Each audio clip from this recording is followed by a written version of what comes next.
Greetings and salutations to our fine podcast audience. Welcome to 3 Ps in a Pod, episode 197. We made it. 3 more weeks to 200. I know. You feel it? It's It's getting closer and closer. As things do when you just keep living. You keep doing them. Just keep living. You keep doing them. And it just happens. So looking forward to that. Yeah. Nathan's going to provide us with something fun. I'll get some. I'll get some. Something. Something. It was Party pizza. hats. It was pizza at one time. It was Chicago pizza. That's the plan. I don't think that pizza. place is going to be open by then. I think it will. I don't know. It was supposed to open on the 23rd. It didn't, and now it's saying it's supposed to open this week. So we'll see. That's not going to happen. I'm wondering if they have. I looked at it recently. I don't think it's going to happen. We'll see. Okay, you went inside the building. I believe. No, I drove by it, and I okay. looked closer, and I go, nah, they're not going to get that. The stuff on the inside is done. I don't know why it's not. Well, either way, we're going to have 200 episodes in about 3 weeks. Not about, in 3 weeks. Yeah, that's true. That's how bad. Why did I say about? Because it's going to happen. Well, because we just had to unless something happens. Unless the rapture gets us. And that's what we're going to talk about That's what we're today. gonna talk- What a segue. I saw it hit You your saw mind at the moment it hit. I thought, oh, Jason has had a moment of inspiration. I feel like I've talked about this before on some podcasts, but now I think it might have been on our family movie night podcast. The only real experience with anything Rapture theology-wise, because I did not grow up, which is, this would be a good segue when we're talking about, I did not grow up with this as even a plausible theology for me, because we've never taught this at Community Christian Church as far as the Rapture, and we'll talk more about what that is in a moment. So really, my biggest exposure was there was a phone game I had. I actually think I had it on my iPod Touch back in the day. It's called Velocirapture. Oh, my God. It was a great game, and what it is it's the end times, and Do the dinosaurs come there's back? good. No. It is the dinosaurs, and you've got to rapture out the good velociraptors from the bad ones, and you play the hand of God, just like, and you've got to flip them into the other palm But of the God. only way you know which ones are the good ones are the ones you take. So any you take are the good ones. No, not in this one. How do you know? The red ones are bad and the green ones are good. Oh, that'd be just something. So the green velociraptors are good ones. But sometimes they trick you a little bit because they put a red one in a green shirt. And you got to be careful. Velocirapture, though, excellent game. Wow. That sounds horrible. It does sound horrible. It's a fun game. It got pretty difficult at times. Hopefully this discussion won't be as bad as that game. Sounded. So for those of you that are like trying to play catch up, this episode came about. We had, like I said last week, Ed made one comment in one message a few weeks ago. This was not the main. It wasn't? An ancillary to the. Yes. It was in our series where we were a rooted series where we were going through the creed. That's been the ancient truths that have held the creed. All churches believe these things. Yes. Almost every church would say, "I agree with these things." We divide on all kinds of other stuff, but these we agree on. And the last one is, I believe in the resurrection of the dead and the life of the world to come. Yep. And as I was beginning to teach that, I said, and for those of you, this is not an exact quote. I don't remember the exact quote that I said. I said something along the lines of, and there are many of you who believe in the rapture, but that's not in the Bible. Yes. Right. Okay. That's all I said. That's what you said, and we've gotten some emails. We've gotten people having questions, which is great. We're not complaining at all about that. Wanting to know, wait a minute, I was brought up in a church, or I was taught as a child, or I listened to this preacher or that preacher, or I read this book, or I watched this movie, and it was I played Velocirapture. And it's all about the rapture. And so now you're telling me it's not in the Bible. What gives? We figured if some people had questions, maybe more people had questions. Yes, and so we thought we'd take just this episode to maybe clear up some of that. So here's where we're going to start. What is the rapture?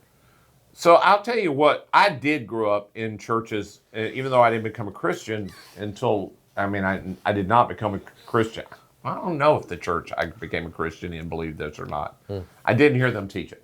I grew up in churches that had charts on the wall, and some of you are older people, or maybe some, I hear there's still churches with my wife grew up in a church that had the chart, the dispensational charts. And it's full-on dispensational, and a lot of you won't know what that means. That it would then indicate the rapture happens here, then the 7 years of tribulation happens, then there's the coming of the prophet, there's the beast, then there's the return of Jesus, and the millennial reign begins, and all of that.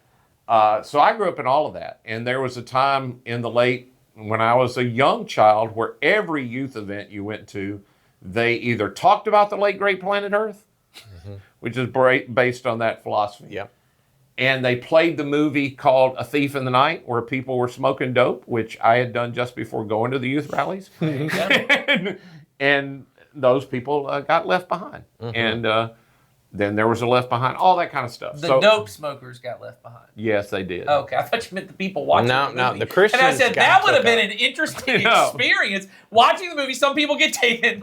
No, Yes. that's right. So anyway, I grew up with all of that, and so it was deeply in me. I didn't know what I thought about it when I became a Christian. It didn't make me become a Christian. Sure. Because I'm just opposed to people scaring me into things. Right. And that's just my nature. I'm opposed to that. You can't fear me into buying something. You know what I mean? Yeah. So, but over time, as I began to read the Bible, and particularly people always wanted to know about the book of Revelation and what was going to happen at the end of time, I began to read the Bible myself.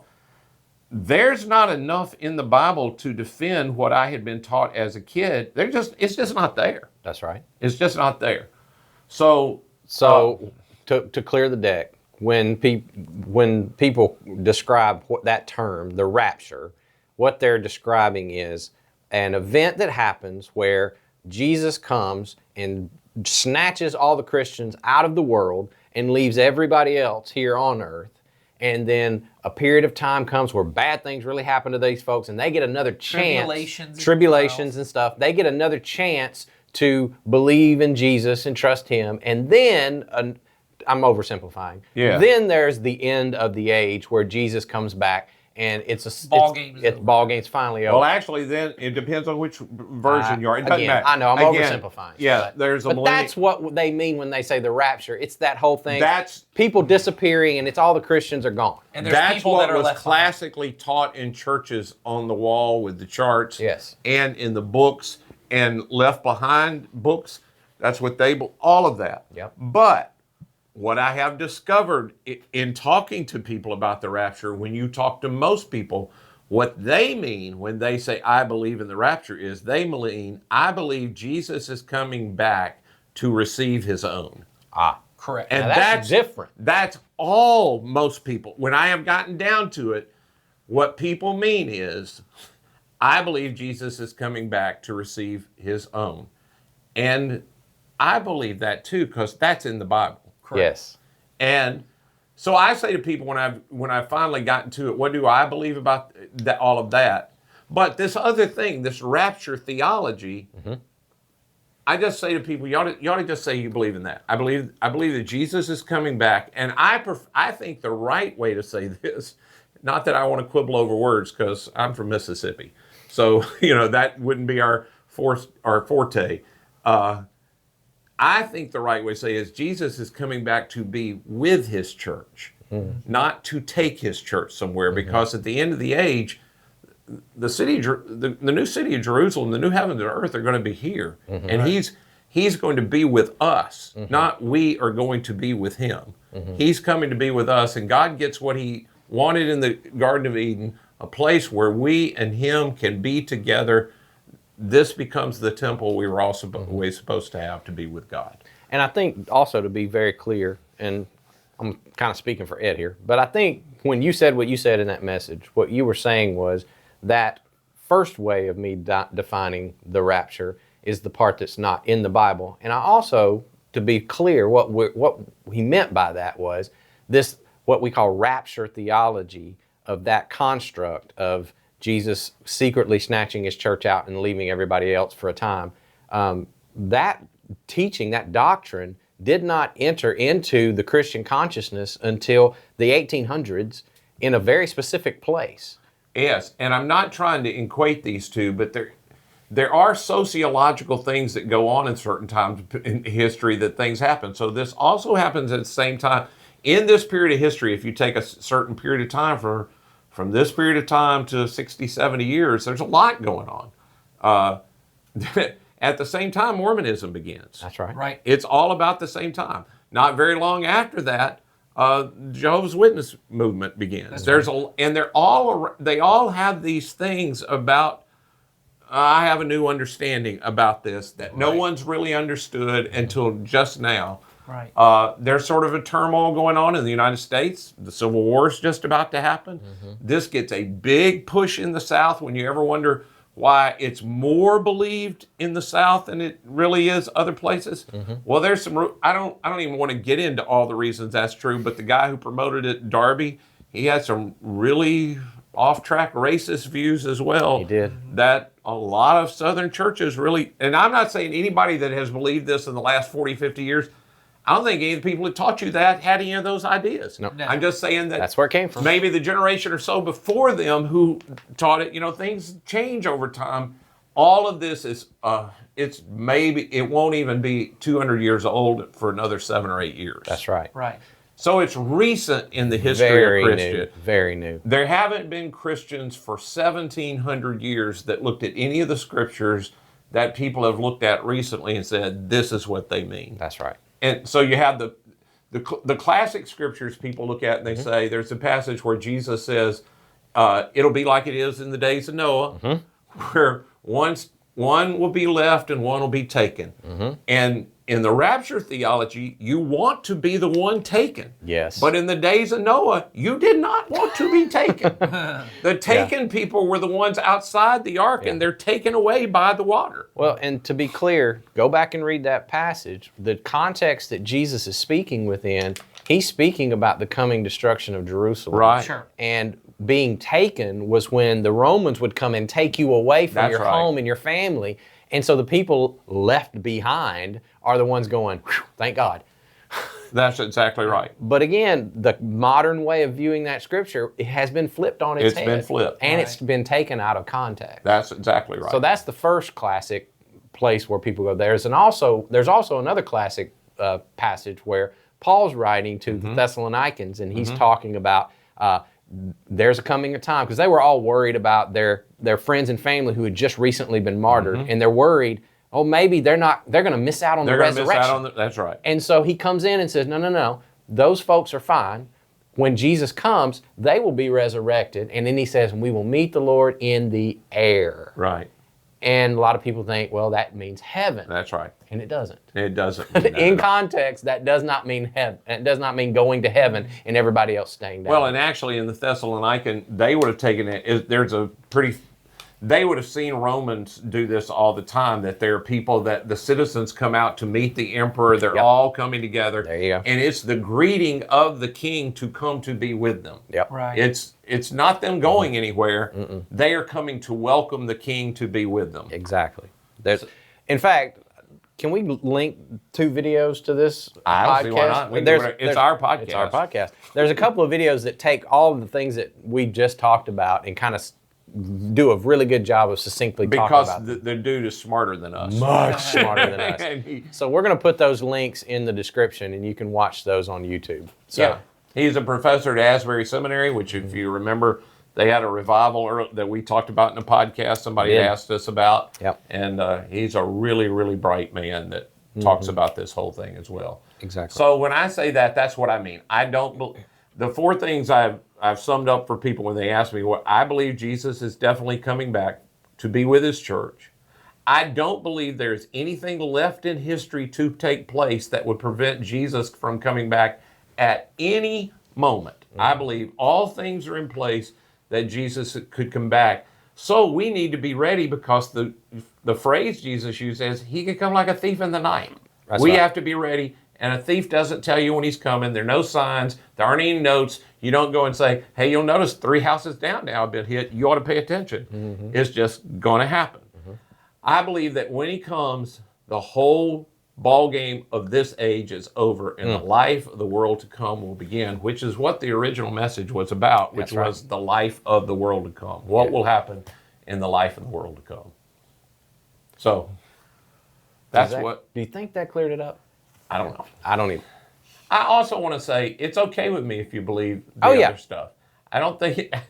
I will say this. I think there's some probably byproducts of the people who really believe the whole dispensational stuff that I think I don't want to just. it bothers me the way it makes Jesus sound. I hear Christians say things like, well, it is really bad that this is all happening to those people. Like during the Hamas and Israeli conflict, and there are people that believe certain things have to happen about Israel before Jesus can return. And they'll hear these terrible, terrible things. They go, it certainly is bad that that has to happen, but the Lord has to have it happen or he can't come back. And I'm like, wow, that doesn't sound like Jesus to me. Yeah, I think that does violence to the image of God seen in Christ. And there's also, and this was a big part of Darby's thing, is there's really no reason for the church to work on the world here when we're going to be taken out of the world. And clearly our mission is in this world. Yes. Well, Those are the things that I think that theology has done damage to, is people going, well, I know there are poor people. Jesus said there are always going to be poor people among us. By the way, he wouldn't say so tolerate it. Yeah. That is not what he meant by that. It was kind of like a go get after it kind of thing. All he's saying at this time is he knows Judas is the one that said to him, this shouldn't be used for this. And he's going, hey man, you and I both know you're not really worried about the poor. I don't want to just throw you out in front of everybody. We know you're a thief. Yeah. But you're always going to have a chance to take care of this woman's trying to do something nice for me because I'm about to be crucified.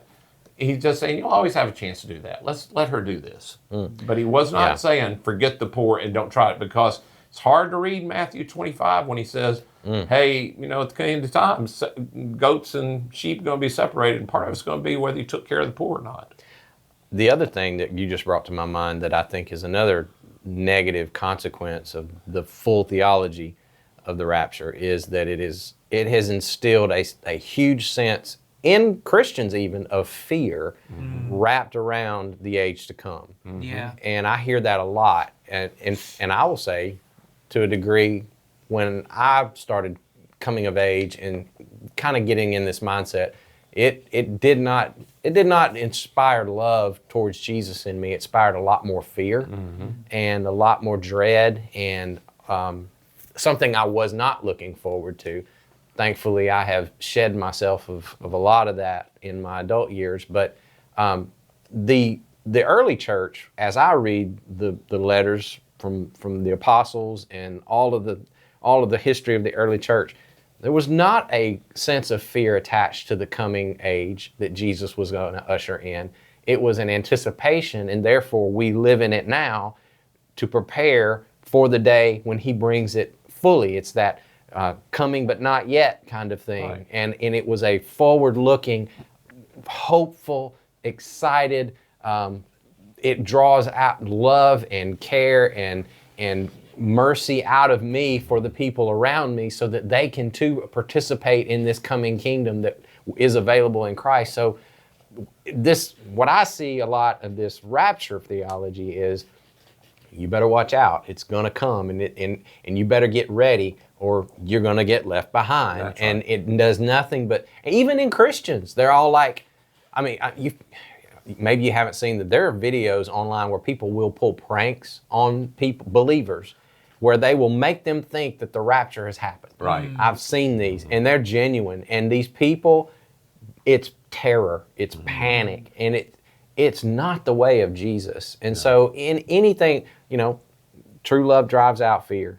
Our spirit is not a spirit of fear that Christ has given us. So I see that as one of the reasons that I also don't lean into that as well. So I just want to say that. Yeah, I think by and large, to whatever the point of our thoughts of the world to come, the reason the book of Revelation's written, the Thessalonians in particular as well gets written, and Matthew, even those verses out of Matthew, Jesus is writing to a group of people. Jesus is speaking, and the other John and Paul are writing to a group of people who are suffering because of their faith. And there are these parts in the Bible, I think, to our modern freedom of religion people reading them, they sound really harsh when Jesus describes what is going to happen to non-believers.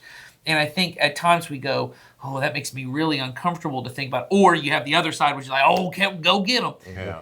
But, one of my favorite books, Patient Ferment of the Early Church, which is about the early church who's suffering under persecution.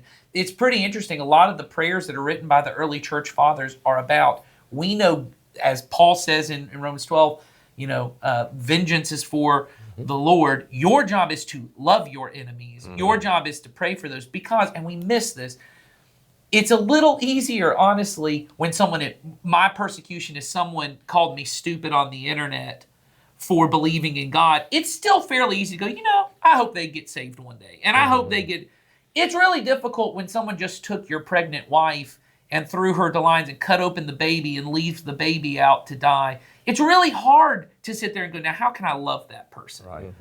And to know there is a coming world where not only all of the love and the gentleness and forgiveness that I have offered this person will be rewarded to me, but also God's going to bring justice one way or the other.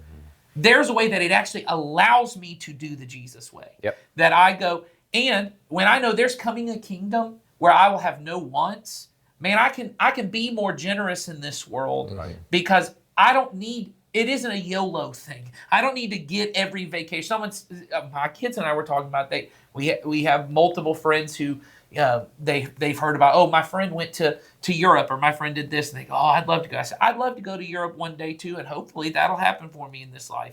I know if it doesn't happen in this life, I'll be okay. Yeah, that's right. That things will be, because you know what? In the world to come, there's going to be wonders I can't even imagine. It allows me to live the Jesus way, to know whatever it takes. And there's a lot of, when you look at these debates over what is going to be happening in the age to come, it has often happened in relatively safe environments and these kind of things. And we've lost a little of that touch. And what has been helpful to me is when I draw near to people who are suffering and I am with people, because I just don't have a ton of suffering in my life. And when I'm near people who are suffering, when I'm near the poor and they long for a world that is just, where all needs are taken care of, I'm not as interested in the rapture or even what's going to happen on the other side. I'm just going, God, make this happen. And in the in-between time, how can I live as if that world's already here? That's right. And I would just encourage whatever you believe about what happens in the end times, if it's evoking fear, and it's making you go, well, I need to store up for myself because I need to get ready. Someone one time accused me after a sermon. They said, you're not preparing people for when Jesus is coming. You need to talk about it more. You need to tell them because you got to prepare them. And I said, I believe by teaching people to live the way of Jesus in this life, I am preparing them for the world to come. Yeah. And I think there are people, I believe there are believers who believe somehow when Jesus comes back and the ball game's over, there's this just, well, then I'll be exactly what I need to be. I believe there are going to be groups of people who will make it to the kingdom and will be completely unprepared. Y'all know, and I can't, I've been sitting here trying to think when you were talking about preparing people for the world to come. There's a line in an old song, and I think it's a Christmas carol, where we sing, and fit us for heaven to live with you. What is that song? It's Away in a Manger, isn't it? I don't know. Yeah, I think that line has always sort of stuck in my head, that there is a work that God has to do to fit me, to get me ready for heaven. And I think the decision kind of theology that says all I need to do is get people to do a thing and they'll be ready for heaven. There is a fitting work that needs to take place. And well, and Scripture makes it clear there's even the most ready will need work done. Oh, yeah, absolutely. There will be a purging of all that is not of love and not of Christ. It will be burned away. It will be burned away in me. That's right. And my job in this life is to let there not to be less of that. Yeah, that's right. That's right. Saved even though through the fire. Well, I'm going through the fire. I just don't want it to burn quite as much as it does. And there seems to be this way that Jesus talks about the world to come, where he talks about this idea of reigning, and those who do well with little receive more. And I'm not talking. And this is not about trying. I don't even know what to make of that. But Jesus is pretty dang clear that people that are more faithful here will have more responsibility there. And I know for all of us who like everything to be equal. Yeah. Well, I don't know for sure what he means, but he doesn't say that once. Wow. He alludes to that kind of thing more than once. Mm-hmm. And the way D-Dubs Dallas Willard says it is our process on earth of discipleship is training for reigning. Right. We are being prepared for this world to come so we could be trustworthy people.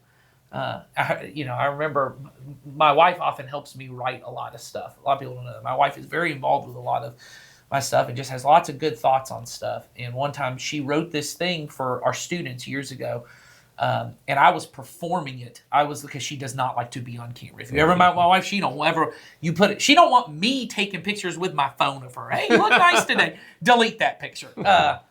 But I was performing one of these pieces, and she had wrote in there this part where Paul says, I think it's in Timothy, and he says, I'm thankful that God has considered me trustworthy to be a messenger. And she wrote in the thing, I know our goal is to trust God, but isn't it something special if God could trust you? Yeah. And I thought, that is the goal. And I remember just pausing.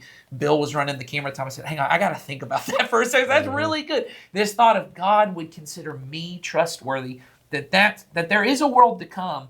And as you put in the thing, we're going to be working. There's stuff that, people often think of the Garden of Eden as perfect. The Bible never says the Garden of Eden was perfect. It says it was good. Yeah, that's right. Because perfect, especially in Hebrew, is this idea of complete, that it was done. Well, and we know it wasn't perfect because there was evil there. Correct. Right. There was evil in the garden. But God's intention was for us to go on together as co-laborers, co-rulers, to continue to build and to create and to work and to craft this planet. And that it seems as if the way the language in Revelation, which kind of draws back a lot to the Garden of Eden, that this will be what the New Jerusalem and the new world to come will be, is us working with God. And man, I really hope that I have proved myself to be trustworthy, that God might go, hey, Nathan, I got some responsibilities that only I can trust to you. Hey, Ed, I got some only to you, Jason. I got this for you.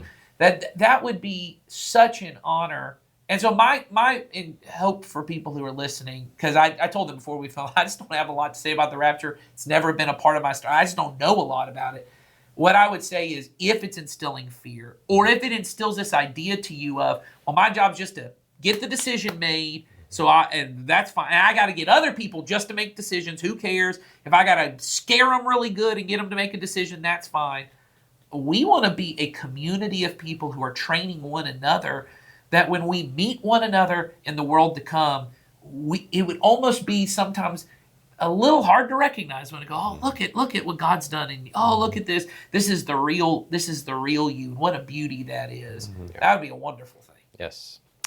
So, like I said, we're going to throw a couple links in the description for you to kind of get a little bit more scholarly, succinct answer to the question. But for those of you who had that question and there's still stuff you're wondering about, send it in. We're at a point now where I don't think there's any questions left on the form right now, so we're waiting on some to come in so we can shoot next time. And so you can probably get your question in next week. So go to the description, fill out that form, send us a question in about this or about something completely unrelated, completely different. And who knows, you might land on episode 200 coming up in about 3 weeks. So wouldn't that be cool? All right. See you guys. Have a great week.